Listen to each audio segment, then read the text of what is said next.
우리는 지난 1월 한 달 동안 주님께서 가르쳐 주신 기도를 배웠습니다. 오늘 우리는 우리 인생의 모델이신 예수님을 배우는 시간을 가지려고 그래요.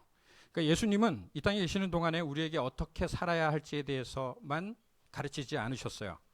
그분은 자신이 직접 모델이 되어 주셨습니다. 또한 그분은 우리에게 개인적인 코치를 보내주시겠다고 말씀하셨죠. 그분은 바로 우리 안에 지금도 살아계시는 성령님이십니다. 예수님께서 이 땅에 오실 때 그냥 오시지 않고 사명, 즉 우리 쉽게 얘기해서 미션을 가지고 오셨어요. 미션. 그죠? 그래서 우리는 그걸 뭐라고 번역을 하죠? 미션을 뭐라 그래요? 선교라고 합니다. 여러분, 선교라는 단어를 한문으로 하면요, 선교 뭘까요? 베풀선, 가르칠 교.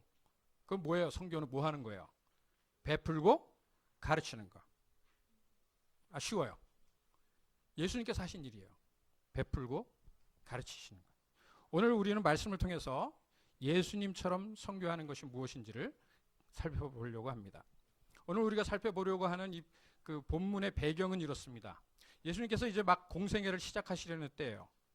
세례를 받으셨어요. 그리고 사역을 시작하셨습니다. 그러니까 예수님은 어린 시절 성전에서 이미 헌화식을 거치셨어요. 그래서 어린 시절에 예수님은 그의 그 부모 요셉과 마리아에 의해서 하나님께 그의 삶이 드려졌습니다.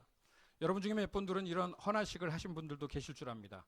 우리 자녀들 중에 자기가 헌화식 했다고 거 아는 사람 있어요? 손 들어보세요. 헌화식. 몇 명 안 되네. 부모님들 뭐 하셨어요? 예, 확인하는 겁니다.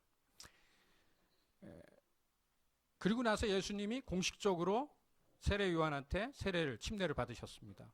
왜 그러셨을까요? 그러니까 예수님은 이제는 더 이상 부모의 믿음이 아니라 자신의 믿음으로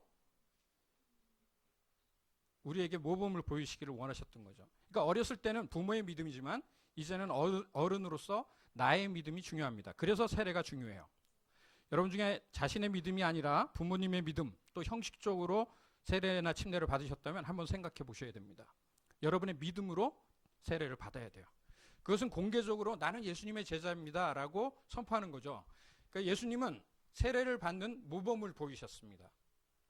예수님이 세례 받으실 필요 없는 분인데 그렇게 하셨죠. 그리고 예수님은 그 다음에 어떻게 하셨어요? 성령에 이끌려서 광야로 가셨습니다. 광야에서 40일 동안 시험을 받으셨어요. 그리고 예수님이 어디로 가시냐면 갈릴리로 가세요. 지도가 스크린에 있는데 그 노란 지역을 갈릴리라 그럽니다. 노란 색깔. 갈릴리는 이스라엘의 한 지역이에요. 우리나라로 따지면 경상북도보다 조금 크다 그럽니다. 약 200여 개의 크고 작은 마을들이 모여 있는 지역이에요. 그러니까 역사학자들에 따르면 예수님 당시에 그 갈릴리 지역에 약 20만 명의 사람들이 살았다고 합니다. 상당히 많은 사람들이 모여 살았던 지역이죠. 여기서 예수님이 약 1년 동안 병자도 고치시고 또 기적도 행하시고 가르치시기도 하셨어요. 그러니까 선교하신 거예요. 베풀고 가르치셨어요. 1년 동안의 갈릴리에서 사역을 하신 다음에 예수님이 그의 고향이었던 나사렛으로 가십니다.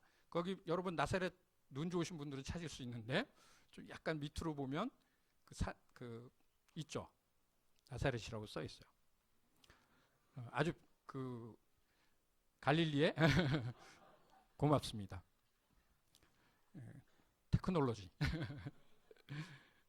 근데요, 이게 아주 큰 사건이었어요. 예수께서 고향으로 돌아온 거예요. 모든 사람이 예수님에 대해서 들었을 겁니다. 예수님 당시에 나사렛 인구가 어느 정도 되냐면요. 이건 뭐 정확하지 않지만 학자들이 얘기하는 게 150에서 한 400명 정도라 그래요. 아주 작은 마을이죠.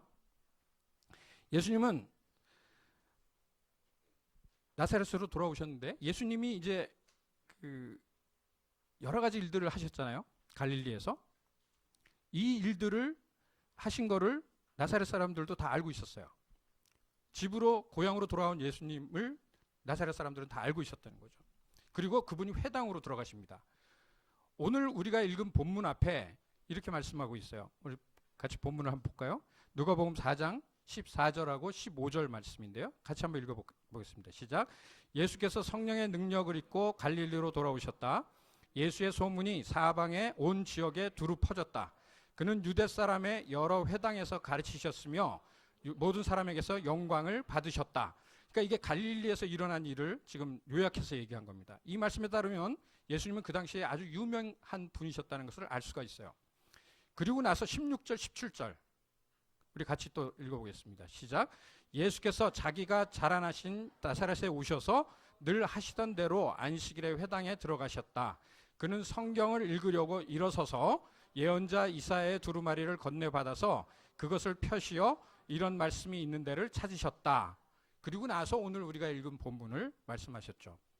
예수님은 이사야서를 읽으시는데 그 중에서도 메시아가 할 일 5가지를 읽으셨습니다. 제가 오늘 왜 그 킹제임스 버전을 봤냐면 그게 이제 원문을 그대로 번역한 거거든요. 근데 나머지 한글 성경에는 아무리 찾아봐도 4가지밖에 안 나와요. 5가지가 안 나와요. 그래서 그 킹제임스 버전만 그 원어대로 5가지를 설명하고 있어요. 그걸 읽으셨어요. 우리가 오늘 읽은 18절, 19절을 읽으시고 그리고는 예수님께서 시중 두는 사람에게 두루마리를 되돌려 주시고 앉으셨다라고 성경 말씀합니다. 그 당시는 그러니까 성경을 읽을 때 일어서서 성경을 읽고 그 다음에 다시 앉는 거죠. 그러니까 예배 드리는 사람이 서 있는 동안에 가르치는 사람이 앉아서 말씀을 가르쳤어요. 저는 이 전통으로 돌아가면 좋겠다고 생각합니다. 아주 좋은 아이디어 아닙니까?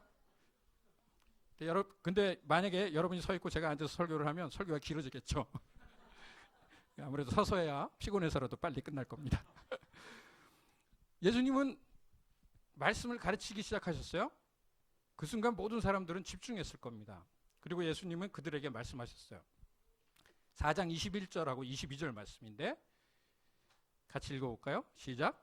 이 성경 말씀이 다시 시작. 예수께서 그들에게 말씀하셨다. 이 성경 말씀이 너희가 듣는 가운데서 오늘 이루어졌다. 사람들은 모두 간단하고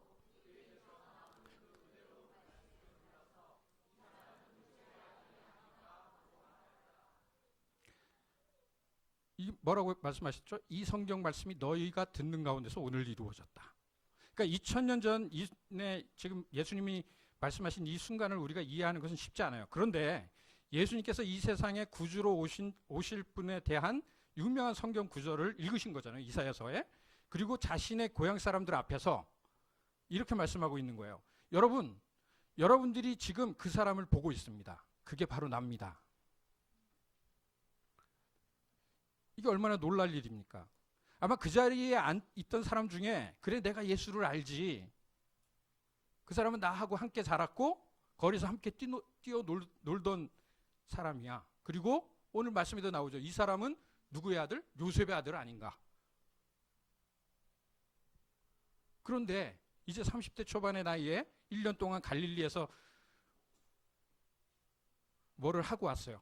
여러 가지 일을 하고 왔어요. 그 소문을 들었어요. 다시 고향으로 돌아와서 그러면서 뭐라 그러니까 예수님이 내가 그 메시아다. 내가 바로 그다. 라고 말한 거예요. 이건 모든 사람에게 충격을 준 겁니다. 예수님이 읽은 말씀은 이사야서 58장하고 60장의 내용이에요. 그런데 중요한 건요. 이 성경 말씀을 있는 그대로 지난 1년 동안 예수님이 이미 행하셨다는 거죠. 우리는 반대로 하죠. 우리는 2020년 시작하면서 계획을 세우고 가족들한테 선포하고 그리고 그걸 하려고 합니다. 그래도 잘 못해요.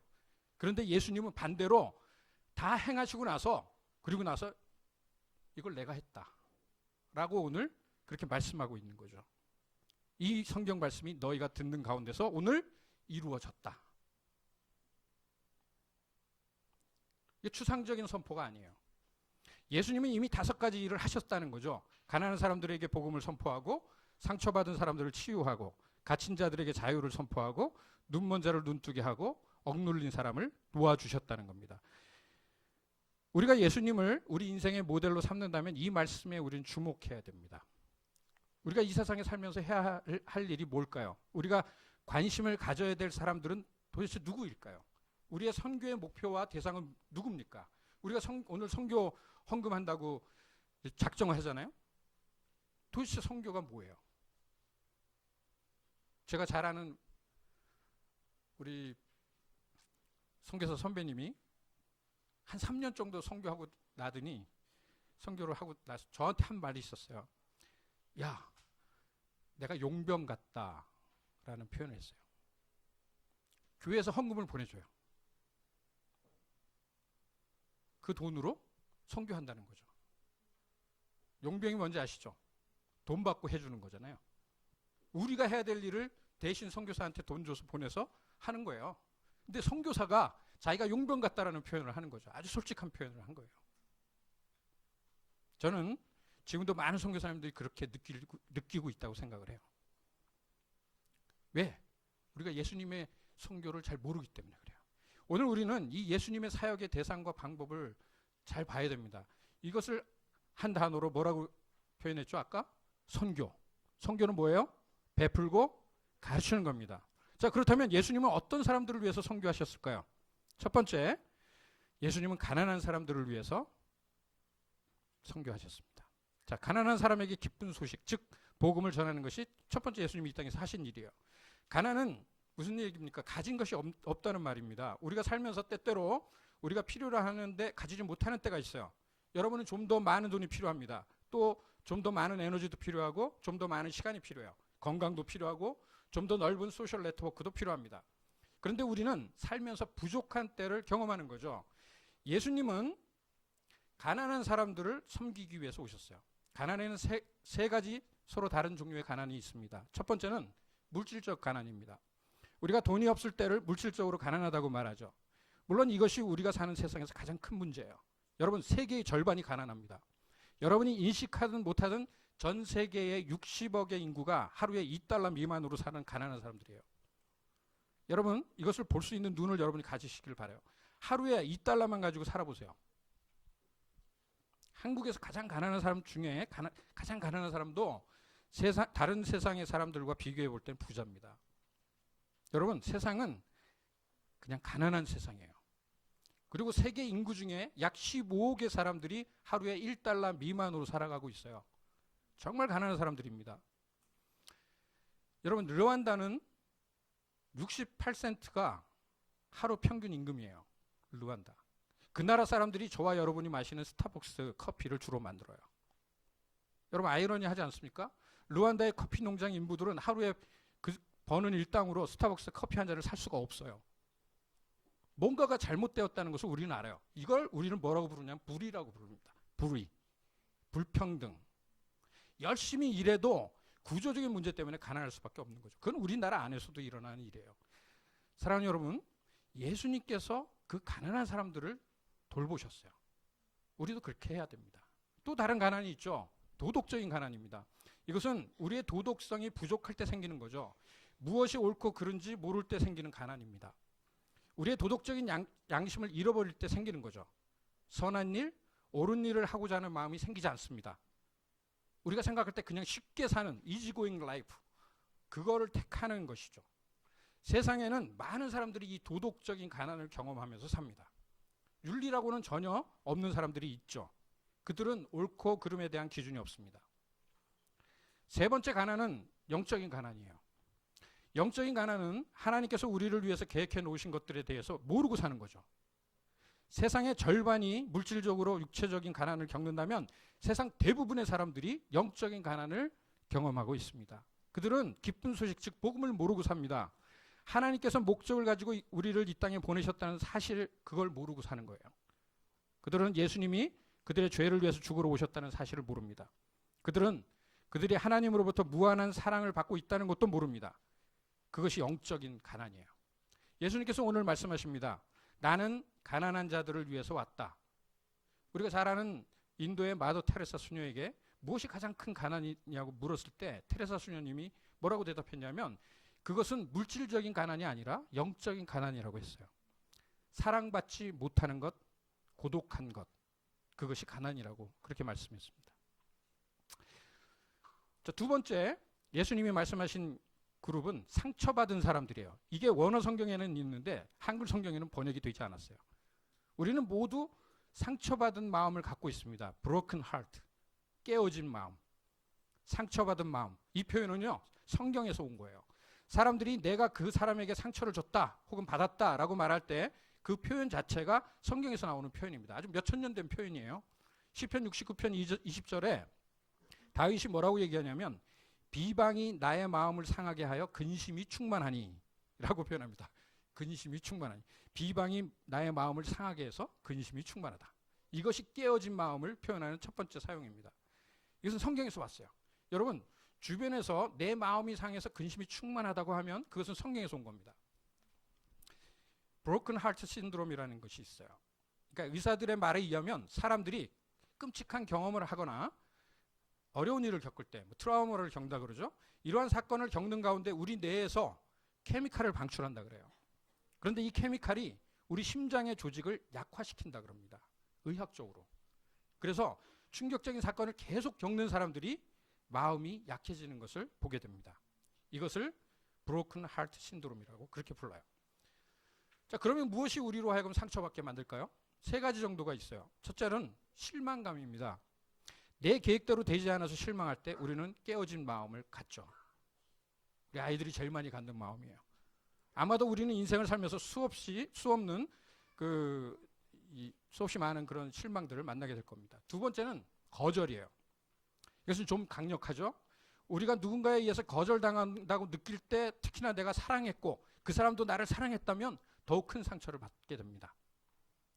세 번째는 분노, 적개심이라고 표현할 수 있습니다. 우리나라 여성들에게 가장 많은 병이 뭐죠? 화병. 분노는 암보다 더 무섭습니다. 하나님은 말씀합니다. 노하지 말라고. 그것이 우리 마음에 상처를 줍니다. 예수님은 마음이 깨어진 사람들을 위해서 오셨고 그들에게 복음을 전해주셨어요. 세 번째는 예수님은 갇힌 자들을 위해서 오셨고 그들에게 자유를 주셨다고 말씀합니다.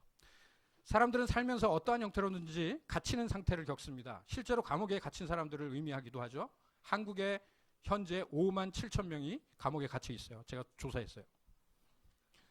감옥만이 아니라 이 세상에는 여러 종류의 감옥들이 있습니다. 사람들이 스스로 만들어 놓은 것들이기도 합니다. 그것들 중에 대표적인 게 뭐냐면요. 요즘에 우리 가장 많은 게 어딕션이에요. 중독. 그러니까 중독증이 우리를 갇히게 만들고 우리를 붙잡습니다. 쇼핑 중독, 인터넷 중독, 알코올 중독. 뭔가 내가 그것에 갇혀 있다고 느낀다면 중독된 거죠. 어떤 사람들은 사람에게 중독되는 사람들이 있어요. 사람들한테. 남성들은 포르노에 중독될 수 있습니다. 우리가 갇혀 있는 또 다른 것이 있는데 그게 바로 무지예요. 교육의 부족이기 때문에. 어떤 사람들은 그들이 필요로 하는 교육의 기회를 갖지 못합니다. 우리는 가장 교육 시스템이 좋은 곳에서 살고 있기 때문에 이것을 잘 느끼지 못해요. 세상 사람 절반이 읽거나 쓰지 못합니다, 여러분. 그들은 가난에 처해 있어요. 인터넷이라는 것이 있긴 있지만 만약 읽거나 쓰지 못한다면 감옥에 갇힌 것이나 마찬가지죠. 교육의 부족이 우리를 갇히게 만들어요. 그런데 여러분, 우리를 가두는 제일 무서운 게 뭘까요? 바로 두려움입니다. 우리는 그걸 지금 겪고 있어요. 그것도 거짓 두려움. 신종 코로나 바이러스. 이거 별거 아니거든요. 근데 사람들은 두려워해요. 우리가 겪는 두려움들은 하나님께서 우리에게 베푸시는 모든 것들로부터 우리를 가두어요. 그래서 두려움은 모든 가능성들을 닫아버립니다. 여러분, 두려움도 우리 안에서 자란다는 걸 아세요? 우리가 성경적인 방법을 가지고 그것들을 없애기 전에는 두려움은 결코 줄어들지 않을 겁니다.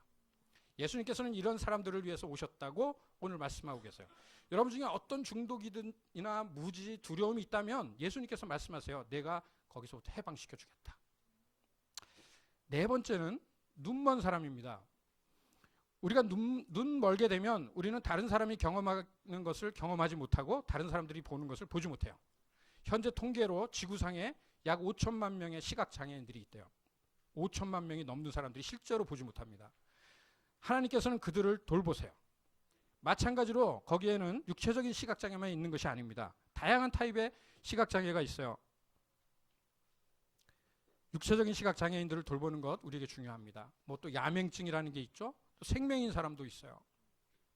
우리 중에 그런 분들이 계실 줄 압니다. 그 외에 여러분들이 미처 알지 못했던 시각장애가 있습니다. 관계적인 시각장애도 있어요. 우리는 우리의 관계를 어떻게 망쳐놓는지를 보지 못할 때가 있어요. 그런 사람들은 이야기합니다. 뭐가 문제냐? 대답은 바로 나죠. 내가 문제예요. 실패하는 관계에서 공통적으로 발견할 수 있는 원인은 바로 납니다. 내가 보지 못하기 때문에 관계에 눈이 멀게 되는 거죠. 그게 시작돼요. 여러분, 남성분들은 아셔야 됩니다. 여성들은 남자보다 훨씬 관계 중심적이에요. 여성분들도 아셔야 되는데요. 남자들은 다분히 일과 행동 중심입니다. 그런데 여자들은 관계 중심이죠. 남자들은 뭐가 문제인지 못 찾습니다. 그렇죠, 여성분들? 우리는 관계적으로 눈먼 사람들이에요. 그러니까 예수님께서는 그렇게 눈먼 사람들을 위해서 오셨다는 거죠. 또 하나의 시각장애가 있는데 그것은 영적인 눈멈입니다. 이것은 모든 것 중에 가장 나쁜 거죠. 우리의 인생에서 하나님의 선하심과 그 사랑을 보지 못한다면 그것만큼 비극은 없어요. 만약 우리가 인생에서 벌어지는 모든 좋은 것들의 이 공을 나에게 돌리고 우리 인생에서 벌어지는 나쁜 일들의 결과를 하나님께 돌리면 그것이 바로 영적인 시각장애입니다. 만약 여러분이 그리스도에게 마음을 열지 않고 있다면, 여러분의 삶에서 하나님이 얼마나 필요한지 모르고 있다면, 그렇다면 영적으로 눈이 멀어 있다는 거죠. 하나님은 말씀하십니다. 내가 너의 눈을 뜨게 해주겠다. 새로운 비전을 너에게 주겠다. 마지막 다섯째 그룹의 사람들은 억눌린 사람들입니다. 오늘 우리 그 킹제임스 버전이 저는 그 번역한 게 좋은데, 짓밟힌 사람. 아주 좀 더 강한 표현이죠. 오늘날 우리가 사는 세상에는 예수님이 관심을 갖고 계시며 우리로 하여금 여러 가지 그 억눌림이 있어요. 첫째는 정치적인 억눌림이 있습니다. 이것은 실제예요. 여러분, 독재자들이 있는 곳에는 우리가 말로 할 수 없는 억압이 있죠. 여러분, 전 세계에 지금 한 7천만 명의 난민이 있어요. 그 중에 절반, 3,500만 정도가 정치적인 이유 때문에 난민들이 된 사람들입니다. 얼마 전에 우리 작년에 제주도에 예멘 난민들이 왔잖아요. 정치적인 난민들이에요. 정치적인 이유 때문에 자기 나라에서 쫓겨나서 난민 캠프에서 살아요. 또 하나 예를 들어드릴까요? 지금 현재 전 세계에 4천만 명의 사람들이 노예 상태에 놓여 있습니다. 그 중에 4분의 1이 아이들이에요. 어린아이들. 여러분들은 이미 노예제도가 사라지지 않았느냐고 그렇게 반문하실지 모르겠습니다. 대부분 나라에서 노예제도가 불법이지만 어떤 나라에서는 그렇지가 않아요. 여러분, 숫자적으로 볼 때 150년 전에 노예제도가 있을 때보다 더 많은 사람들이 지금 노예로 살고 있어요. 지금 어디에서 노예제도에 대해서 이야기하는 곳이 있습니까? 노예제도를 폐지하자는 이야기가 어디 있어요? 목사님, 어디에 노예가 있습니까? 이렇게 이야기하실 분들 계실지 모르겠어요. 현대판 노예제도의 가장 큰 모습은 섹스 트레이드입니다. 성무역. 이게 두 번째 억눌림이에요. 이것은 일종의 문화적인 억눌림입니다. 이것은 정부로부터 오는 억압이 아니에요. 그것은 우리가 살고 있는 이 문화에서 와요. 여러분, 놀라지 마세요. 아시아에서만 1년에 약 6천만 명의 어린아이들이 실종되고 있어요. 태어나기도 전에. 왜? 남아선호 사상 때문에. 여자아이들을 낳지 않으려고 하는 거죠. 이건 너무나 큰 태아 학살인 거죠. 여러분, 전 세계적으로 성폭력이 매일매일 증가하고 있습니다. 이것 때문에 여성들이 자살해요. 더 있어요. 매해 200만 명의 5살에서 15살의 소녀들이 성매매를 위해서 팔려요. 접대부로 매 200만 명의 아무것도 모르는 소년들이 팔려갑니다. 제가 아는 게리 호간이라는 미국의 변호사가 있습니다. 제가 컨퍼런스에서 몇 번 만나는데, 이 미국 변호사가 하는 일이 뭐냐면요, 자기가 만든 단체 이름이 인터내셔널 저스티스 미션이에요. 여기서 하는, 이거 선교단체예요. 이 단체가 하는 일이 뭔지 아세요? 제3세계 소녀들을 성매매로부터 구출해내는 겁니다. 007 작전을 해요. 거의. 그럼 어떤 문화권에서는요, 1억 3천만 명의 여성들이 남편에게 언제든지 죽임을 당할 수 있는 위험에 처해 있습니다. 만약 자신의 아내의 행동에서 불명예스러움을 느끼면 그 아내를 죽일 수 있는 권한이 남자들한테 있어요. 지난해에 파키스탄에서만 1,000명이 넘는 여성들이 그 이유 때문에 죽어갔어요. 우리는 몰라요. 가끔 TV에 나오죠. 우리는 생각할 겁니다. 어떻게 세상에 이런 일이 있습니까? 하나님이 과연 우리를 돌아보고 계시는가? 대답은 그렇다는 거죠. 왜? 예수님이 말씀하셨어요. 예수님이 하신 일. 나는 짓밟힌 자, 억눌린 자들을 위해서 왔다. 정치적으로, 문화적으로 억눌린 자들을 위해서 내가 왔다. 한 가지 억눌림이 더 있죠. 영적인 억눌림입니다. 영적인 억압이 무엇일까요? 이것은 다른 말로 영적인 침체라고도 이야기할 수 있어요. 여러분이 어떤 형태로든 간에 억눌림을 느낀다면, 스트레스를 받는다면 그것은 영적인 억눌림이라고 부를 수 있어요. 사탄이 그것을 우리의 삶에 가져다 줍니다. 그래서 우리가 지난 주기도문에서 배웠잖아요. 우리가 어떻게 기도할 수 있어요? 다 악에서 구해달라고, 시험에 들지 않게 해달라고. 사탄은 우리가 억눌리도록 만듭니다. 예수님께서는 지금까지 제가 말씀드린 이런 5종류의 사람들을 위해서 오셨다고 말씀하고 계세요. 그리고 나서 마지막으로 주님의 은혜의 해, 즉 희년을 선포하셨다라고 말씀합니다. 구약의 희년 제도는 하나님께서 이스라엘 백성들에게 명령하신 거죠. 레위기에 자세히 나오는데 쉽게 얘기하면 이런 겁니다. 우리가 잘 아는 7년마다 안식년 제도가 있어요. 그죠?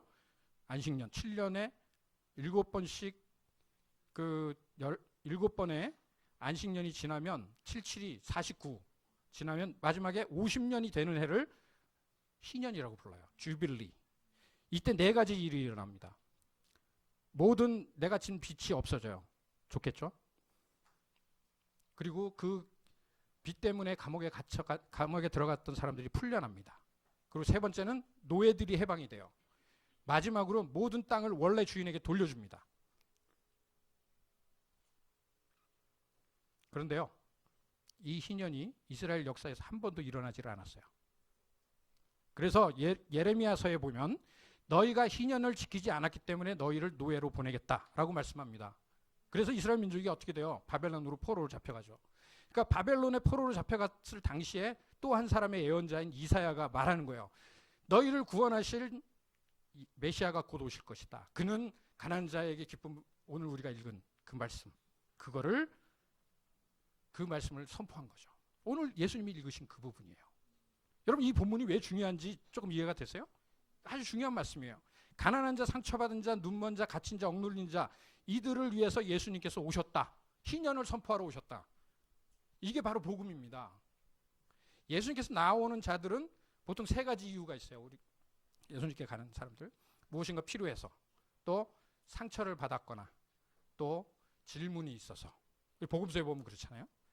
예수님께서는 그들을 그냥 돌려보내는 일이 없으셨습니다. 자, 우리는 지금까지 예수님께서 누구를 위해 오셨는지 살펴봤습니다.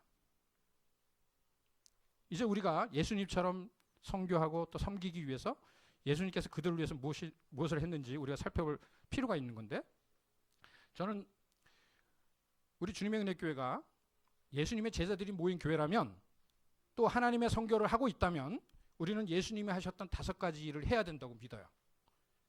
그것들은 예수님께서 이미 말씀하셨을 뿐만 아니라 직접 행하셨고 우리에게 모범을 보여주신 거죠. 여러분들에게 부탁합니다. 이제 제가 5가지를 짧게 얘기할 텐데, 여러분 설교 아웃라인에 거기에 여러분 해당되는 사람들을 여러분 적어보세요. 여러분 주변에. 그리고 마지막에 함께 기도하겠습니다. 예수님처럼 선교한다는 게 과연 뭘까? 예수님은 첫 번째 기쁜 소식, 복음을 전하셨죠. 가난한 자들에게. 우리는 우리 주변의 사람에게 복음을 전해야 됩니다. 우리가 가지고 있는 문제의 답은 예수님이라는 것을 알려야 돼요. 무엇이 복음입니까, 여러분? 우리는 하나님께서 목적을 가지고 이 땅에 우리를 보내셨다는 것, 그리고 예수님께서 우리를 위해서 죽으셨고 성령님께서 우리 안에 살기를 원하신다는 거죠. 우리의 죄는 용서받았어요. 이건 거저 주시는 선물입니다. 우리의 과거의 죄는 용서받았고 현재 우리는 하나님이 주신 사명을 가지고 살고 있고 결국 우리는 미래의 영생을 얻게 된다는 거죠.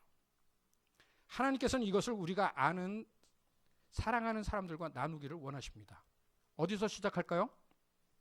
가까운 가족부터 여러분 시작하시기 바랍니다. 우리 아이들이 예수님을 인격적으로 알게 될 때까지 도와야 돼요. 그래서 우리가 다음 세대를 양육하고 가르치는 것도요, 선교예요. 여러분, 가족들 가운데 여러분 때문에 하나님을 알게 된 분들이 계신가요? 여러분의 부모님, 형제 자매와 복음을 나누시기를 바랍니다. 여러분 가족 가운데 이 복음을 들어야 할 사람의 이름을 한번 적어보시기 바랍니다. 혹은 친구, 직장 동료, 머리 갈 필요 없어요. 가까운데, 아파트 이웃, 생각나시거나 여러분이 현재 기도하고 계신 분들이 있다면 거기에 이름을 적으세요. 두 번째, 예수님이 하셨던 일은 치유하시는 거죠. 치유. 상처받은 사람들은 우리 주변에 늘 있어요. 여러분 상처받은 사람을 어떻게 찾는지 알려드릴까요? 여러분 주변에서 다른 사람에게 상처를 주는 사람을 보시면 그 사람은 상처받은 사람입니다. 그러니까 상처받은 사람들이 다른 사람들에게 상처를 줘요. 그러니까 그분들은 사랑이 필요해요. 저는 여러분들의 상처가 무엇인지 구체적으로 모릅니다. 그러나 하나님은 아시죠? 그리고 우리 주님은 여러분이 도움을 청할 때 여러분의 상처를 치유하시고 여러분을 강하게 하실 겁니다. 여러분 펜을 가지고 여러분 삶에서 누군가 여러분이 상처를 준 사람, 여러분이 상처를 준 사람 이름을 적어보시기 바랍니다. 가족일 수도 있고 뭐 친구, 친척, 직장 동료 가까운 데 있어요. 멀리 없어요. 누구든지 이 절망과 상처를 안고 있는 사람들을 적어보세요. 그리고 마지막에 기도하겠습니다. 세 번째는 예수님이 무슨 일을 하셨어요? 갇혀있는 사람들을 해방하고 자유를 선포하셨죠. 저는 감옥에 아는 사람이 없는데요. 이게 하실 분들이 계실지 모릅니다. 다르게 표현해 볼까요? 누군가 여러분에게 나는 갇혀있는 느낌을 받는다고 이야기하는 사람들이 있습니까? 관계에 갇혀있거나 습관에 갇혀있거나 돈 때문에 갇힘을 느낌을 받는 사람들도 있고요. 건강 때문에 또 신분 문제 때문에 자신의 과거 때문에 그렇게 갇혀있는 사람들, 자신의 상황에 갇혀있다고 느끼는 사람들. 여러분 사실 우리 모두는요 약간씩은 다르지만 감옥에 갇혀 있습니다. 하나님은 우리에게 자유를 해방을 선포하기를 원하세요. 어떻게 그게 가능할까요? 어떻게 우리가 감옥에서 해방될 수 있을까요? 성경은 말씀합니다. 진리가 너희를 자유케 하리라.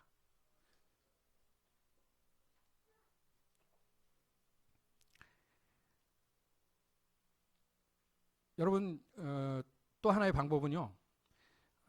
매일 매순간 하나님께서 나와 함께 하신다는 거, 이 하나님의 임재 연습을 할 필요가 있어요. 그러니까 여러분 기도 시간뿐만 아니라 하나님과 지속적인 대화를 하시기 바랍니다. 운전하실 때, 거리를 걸을 때, 샤워할 때 어디서든지 하나님과 대화를 하는 거죠. 그때 여러분의 감정을 얘기하는 거예요. 어떤 분들은 나는 하나님과 하루에 20분에서 30분 시간을 보내려고 한다고 계획을 짭니다. 그때만. 근데요. 모든 시간은 하나님의 시간이죠. 하나님은 우리와 늘 함께 하세요. 문제는 우리가 그것을 인식하느냐 못하느냐는 거죠. 우리가 그것을 인식하려면 할수록 우리 안에 두려움은 없어지는 겁니다. 성경은 말씀합니다. 사랑 안에는 두려움이 없다. 왜냐하면 사랑은 두려움을 내어 쫓기 때문에. 여러분은 하나님의 사랑을 받아야 됩니다. 그래야 우리는 두려움에서 벗어날 수 있어요. 만약 여러분들이 두려움을 느낀다면 하나님의 사랑을 이해하지 못하고 있는 거예요. 또 하나 우리가 두려움의 감옥에서 해방될 수 있는 방법은 두려움에 당당히 맞서는 거죠. 그것을 우리는 믿음이라고 부를 수 있습니다. 여러분 실패보다 나쁜 것은 뭐냐면요. 그 실패에 대한 두려움이잖아요. 거절보다 나쁜 것은 거절에 대한 두려움입니다. 두려움은 실제 일어나는 것보다 더 나쁜 거예요. 여러분 주변에 어떤 형태의 중독이나 또 습관, 두려움에 빠져 있는 사람들 생각해 보시고 적어 보시기 바랍니다. 네 번째는 예수님이 하신 일이 눈을 뜨게 해주신 거죠. 우리가 어떻게 우리가 영적으로 눈먼 상태에 있는 사람들을 도와줄 수 있을까? 저는 이렇게 생각해요. 이건 우리가 진실을 말해야 됩니다. 성경 말씀에 있죠. 사랑으로 진리를 말하라. 그러니까 사랑은 진리를 말합니다. 사랑은 어렵습니다. 여러분 주변의 가족들이나 친구들이 잘못된 선택을 하는 걸 보신 적이 있나요? 그럴 때 그렇게 하지 말라고 이야기하는 건 무척 어렵습니다. 그 사람이 가족이라면 더 그래요. 사람들이 보지 못하는 것을 보았을 때 얘기해 주어야 합니다. 침묵하는 것은 사랑하는 것이 아니에요. 예수님은 눈먼 사람들이 보지 못했던 것들을 볼 수 있도록 회복시키셨습니다. 여러분이 진리를 이야기할 필요가 있는 사람들을 한번 적어보세요. 여러분 주변에 안개 속에 있는 사람들 직접 말하기 어려우면 사실 책 같은 걸 주기도 하고 그러죠. 집에 초대하시고 공동체 모임에 또 초대할 수도 있어요. 우리는 사실 모두 한 가지 영역 이상에서 눈이 멀어 있습니다. 그래서 우리는 나를 도와달라고 사람들에게 부탁해야 돼요. 자, 마지막인데요. 억눌린 사람, 짓밟힌 사람. 여러분 주변에 그렇게 억눌려서 사는 사람들 있습니까? 가족이나 학교, 직장에서 억눌려 사는 사람들 여러분 아시나요? 바로 접니다. 뭐 이렇게 얘기하실 분들도 계실 줄 아는데 우리나라에서 겪는 것 중에 여러 가지 있는데 제가 객관적으로 봤을 때는 성적인 차별이 크고요. 또 최근 작년부터 계속 있었던 거지만 갑을관계 이건 실제예요. 이건 리얼리티입니다. 그것은 우리가 직면해야 해서 다루어야 될 문제 중에 하나예요. 여러분 주변에서 이 억눌려서 살아가고 있는 사람들 적어보시기 바랍니다.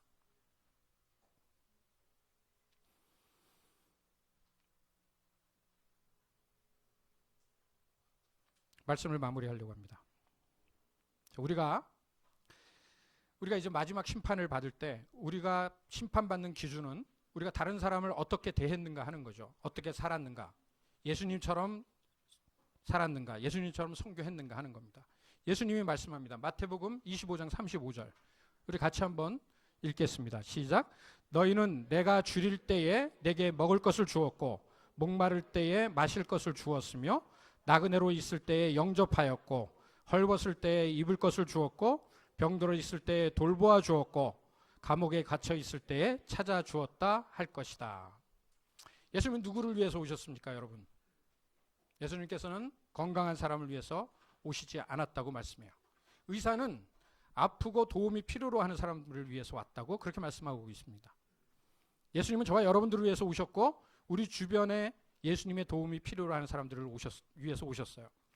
사랑하는 여러분, 우리는 이걸 우리 개인이 우리 가정이 할 수도 있지만 공동체적으로 우리의 이 선교가 필요한 사람들을 찾아가고 있어요. 영적으로 가난한 사람들, 하나님을 모르는 사람들에게 복음을 전합시다. 육체적으로 또 정서적으로 병들어 있는 사람들을 우리가 치료해야 돼요. 물질적으로 가난한 사람들을 돌봐야 되고요. 무지와 억눌림에 사로잡혀 있는 사람들을 가르쳐서 자유케 해야 됩니다. 다음 세대를 교육해야 돼요. 억눌린 사람들이 있다면 그들을 도와야 됩니다. 정서적으로 가난하고 힘들고 갇혀있는 사람들을 도와서 해방시켜줘야 돼요.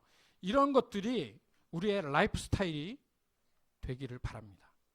이미 우리가 하고 있는 것들도 있어요. 저는 오늘 여러분들에게 도전합니다. 하나님께서 이번 주에 또 앞으로 여러분들의 삶 가운데 만나게 해주시는 그 사람들을 대하실 때 오늘 이 말씀을 기억하시기를 바라요. 그리고 그들에게 우리 예수님이 하셨던 것처럼 그렇게 하실 수 있기를 바랍니다. 우리 시간 같이 기도하겠습니다.